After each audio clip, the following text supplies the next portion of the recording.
So I came to glass quite late in life. I had originally gone to art school in London and studied graphic design, which and I worked as a graphic designer for a very long time. And it wasn't until my family, we all moved to America in 2001. And because my husband's job took him to New York, and I was a bit at a bit of a loose end because I'd been so used to working, and I discovered a studio that did courses in stained glass, which I'd always been quite interested in because I had seen a very exciting exhibition about modern or contemporary stained glass, and it had always sort of interested me. So I took classes in it, and I just became hooked on the actual material that we used to make. It wasn't actually the process of stained glass, it was the beautiful hand rolled glass that we used to make the stained glass with. And then when we came back to the UK, I continued to I started a course again in stained glass to continue my learning, but this time in an adult education college. And I just got seduced by the kilns. Didn't know anything about any other type of glass, and there were kilns and people were putting things in and taking them out, and I just thought, oh, that's what I want to do. So I started taking courses in kiln form glass, mainly fusing and slumping. And then at the same time, I took lessons in glass blowing, and I used to really enjoy the interaction between the two types of techniques. And so I used quite a lot of fused glass and put it into my blown glass. And I eventually set up in a studio. So I've had my own sort of practice now for about 12 years. And alongside that, I became the curator at London Glassblowing, which is where I went to learn glass and glassblowing. But I became a curator in the gallery there. So I did that for 10 years as well. But now I'm mainly, totally involved really in my own practice, and I do a little bit of curating, but not, mainly I want to make now. So that's what I'm doing. I'd like to ask you about the work that you donated to the IBG collection called Consonance Diptych. It's a great example of the immense qualities of glass, not only as a material, but as a means of expression and conveying a state or feeling.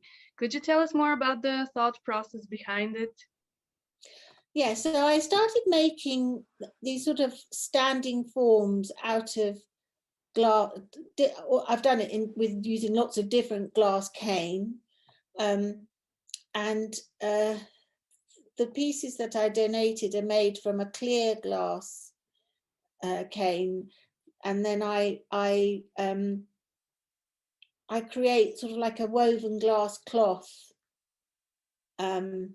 using these cane, and then I slump them so that I get a freestanding form that has a feel of the human body about it, or fabric and clothing a human body. I didn't want to make something that was an actual human body. I didn't want to use a figure as a slumping mold. I wanted to create something that had a bit more of a free feel about it.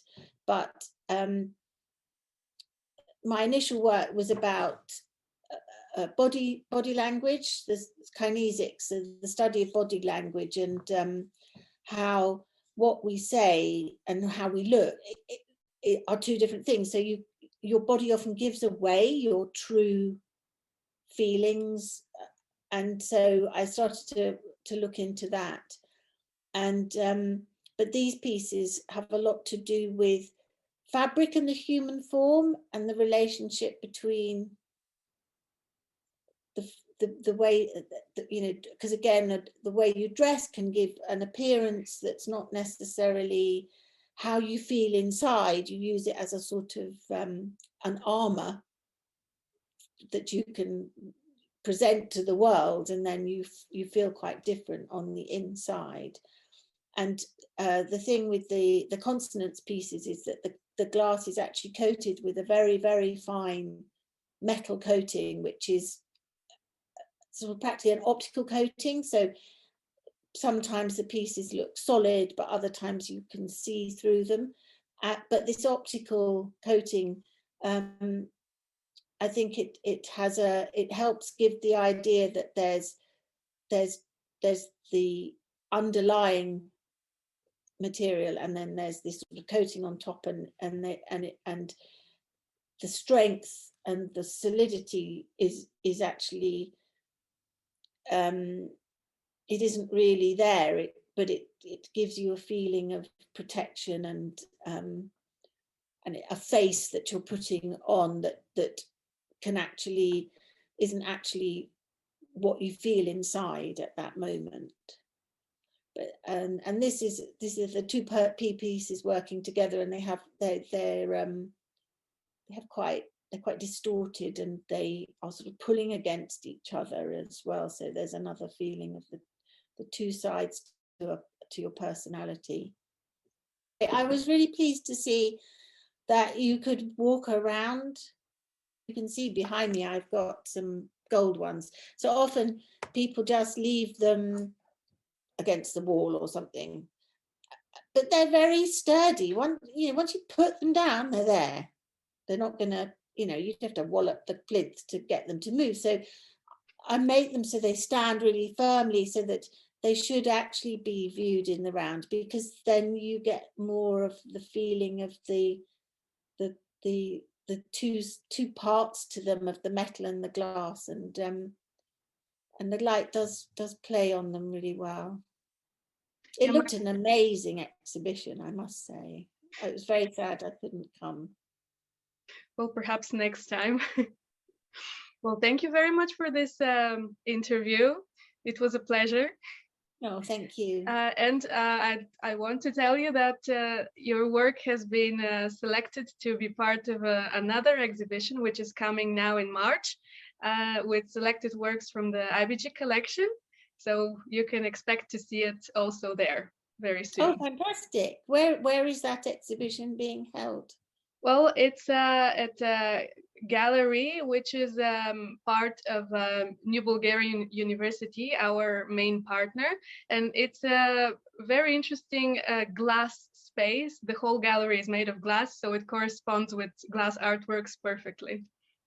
That's wonderful. I really was very impressed by the sheer scale of the exhibition.